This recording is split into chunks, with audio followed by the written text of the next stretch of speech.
අද ප්‍රශ්නේ කොල්ලකරුවන් 5 දෙනෙක් ඉන්නවා. කොල්ලකරුවන් 5 දෙනෙක් ඉන්නවා. අපි හිතමු ABCD කියලා.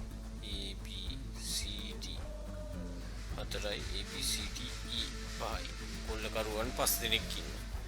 මෙයාලා ළඟ රන් කාසි 100ක් තියෙනවා.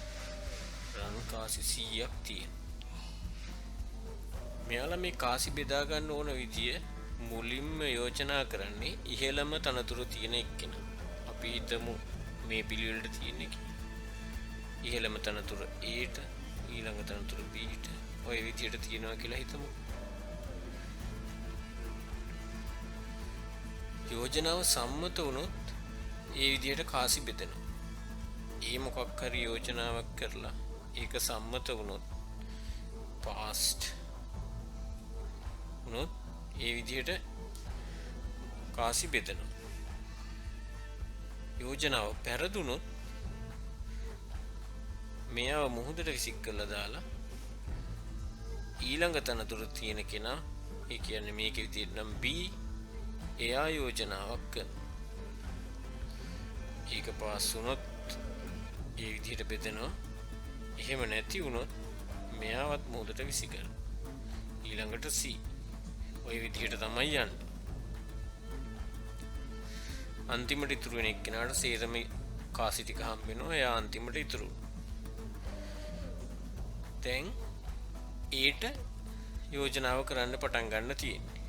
හැබැයි හැමෝම දන්නවා මෙයාලගේ ලක්ෂණ කිහිපයක්. මේ හැම කොල්ලකරුවටම ලක්ෂණ කිහිපයක් තියෙනවා.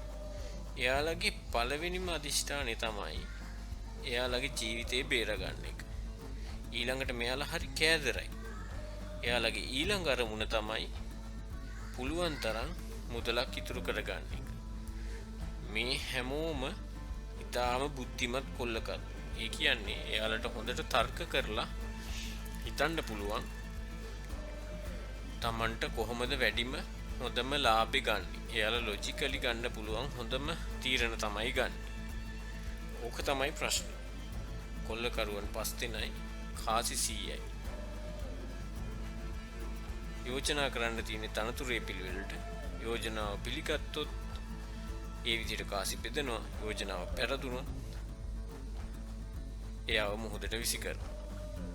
සමාන ඡන්ද තියෙන වෙලාවකදී අපි හිතමු දෙන්නෙක් ඉතුරු වෙලා ඉන්නවා කියලා. DE ඉතුරු වෙලා ඉන්නවා කියලා. DE ඉතුරු වෙලා ඉන්න අවස්ථාවක් ගත්තොත් එහෙම මේ දෙන්නටම එක ඡන්දෙනේ තියෙන. එහෙම අවස්ථාවකදී යෝජනා කරන එක්කෙනාගේ ඡන්දෙන් ප්‍රබල වෙනවා. එතකොට දිනන්නේ D. මෙන්න මේ විදිහට හිතලා මේ ප්‍රශ්නෙට උත්තරයක් ගන්න බලන්න. කොහොමද වෙන්නේ කියලා ඉස්සරහට බලමු. හරි. කොල්ලකරුවන් හිටියේ 5 දෙනයිනේ. අපේ 5 දෙනා තමයි A B C D E. මුලින්ම හිතලා බලමු. E විතරක් ඉතුරු වුණොත් ප්‍රශ්නයක් නෑ. එයාට සීරම හම්බ වෙනවා. D E විතරක් ඉතුරු වුණොත් මොකද වෙන්නේ? D E විතරක් ඉතුරු වුණොත් D ට ඡන්දයයි ඊට ඡන්දයයි තියෙනවා. හැබැයි D තමයි ප්‍රපෝස් කරන්නේ. ඒක හින්දා එයාගේ ඡන්දේ ප්‍රබලයි. එහෙම වුණොත් වෙන්නේ D CM ගන්නවා. ඊට මොකුත් හම්බ වෙන්නේ නැහැ. ප්‍රශ්නේ ඉවරයි. අපි හිතමු CDE ඉන්න අවස්ථාවක් හම්බ වුණා කියලා. CDE ඉන්න අවස්ථාවක් හම්බ වුණොත්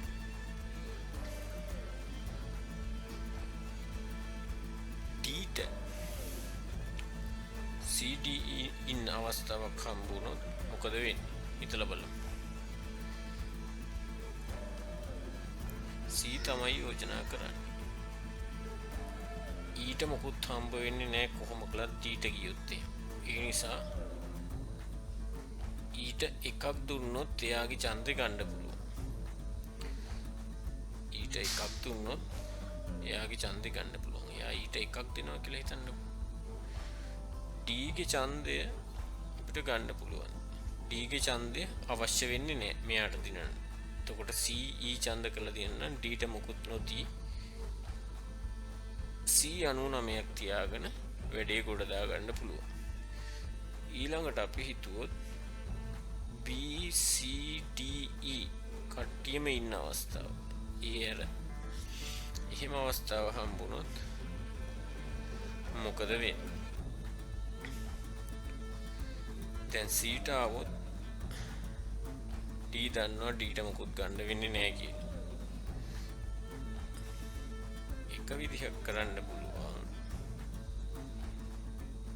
ඊට එකක් දෙනවා. ඊට අමතරව අපිට ඡන්ද කීයද ඕන? ඡන්ද දෙකයිනේ ඕන. දෙකක් දෙනවා නම් අපිට අනිවාර්යෙන් ඡන්දේ ගන්න පුළුවන් වෙනවා. අපි Cට දුන්නා. අපි ඊට දෙන්න ඕනේ නේ. sorry Dට දුන්නා. ඊට දෙන්න ඕනේ නේ. එයාට දෙන්න ඕනේ නේ. අපි Cට දෙන්න. Cට ලාභයක් වෙනවනේ මේ අවස්ථාවේදී. මෙතෙන්ට આવොත් එයාට ගන්න පුළුවන් උපරිම ලාභي. sorry Dට ගන්න පුළුවන් උපරිම ලාභي එකයි. අපි Cට දෙන්නේ නැහැ. 99 P තියාගන්න. ඊට පස්සේ අපිට ඉතුරු මේක තේරුණා කියලා හිතනවා. එයි මෙයාට දෙන්න ඕනේ නේ. අපිට ඡන්ද දෙකයිනේ ඕන. ඡන්ද දෙකයි ඕන. වැඩිම ලාභي ගන්න. B ගේ ඡන්දේ තියෙනවා. අපිට තව එක්කෙනෙක්ගේ ඡන්දයක් විතරයි ඕන. එහෙම ඡන්දයක් ගන්න නම් කලින් අවස්ථාවවලදී මොකුත් හම්බ වෙන්නේ නැතුව යන්නේ. දැන් Cට අවස්ථාව ගියොත් Dට මොකුත් හම්බ වෙන්නේ නැති හින්දා Dට අපිට එකක් දීලා යාගේ ඡන්දේ ගන්න පුළුවන්. ඒක නිසා අපි Dට දෙනවා. Cට දෙන්න ඕනේ නැහැ. අවශ්‍යතාවයක් නැහැ. ඊට පස්සේ අපි බැලුවොත් A B C D E කට්ටියම ඉන්න අවස්ථාව. කට්ටියම ඉන්න අවස්ථාව ගත්තොත් එහෙම අපිට ඡන්ද දෙකක් ඕන වෙනවා. ඒගේ ඡන්දේ කොහොමද හම්බ වෙනවනේ? ඡන්ද දෙකක් ඕන වෙනවා. ඡන්ද දෙකක් ඕන වෙනවා. Bට අවස්ථාව ගියොත් ඊට හම්බ වෙන්නේ නැහැ කියන්නේ E දන්නවා. ඒක හින්දා අපි ඊට එකක් දෙනවා. ඊට අමතරව Bට අවස්ථාව ගියොත් Cට එකයි හම්බ වෙන්නේ. ඒකින්ද කියන්න බෑ. අපි C ගේ එක පැත්තකින් sorry D ගේ එක පැත්තකින් ඊට පස්සේ Bට අවස්ථාව ගියොත් Cට මොකුත් හම්බ වෙන්නේ නැහැ කියන්නේ එයා දන්නවා. ඒකින්ද අපි එයාට එකක් දෙමු. ඊට පස්සේ Bට දෙන්න ඕනේ නැහැ. ඉතුරු ටික A තියාගන්න. ඉතුරු ටික 98ක් A තියාගන්නවා. අපිට මෙයාට දෙන්න ඕනෙත් නැහැ. අපිට අවශ්‍ය කරන ඡන්ද 3 තියෙනවා. එතකොට ඒ යෝජනා කරන්නේ Aට 98යි Bට මොකුත් දෙන්නේ නැහැ. Cට එකක් දෙනවා. Dට දෙන්නේ නැහැ. ඊට එක කාසියක් දෙනවා. මේ විදියට ඒකේ යෝජනාව සම්මත කරගන්න පුළුවන්. මෙන්න මේ යෝජනාව සම්මත කරගන්න පුළුවන්. ඒකට හේතුව තමයි Bට ගියොත් එහෙම. Bට අවස්ථාව ගියොත් එහෙම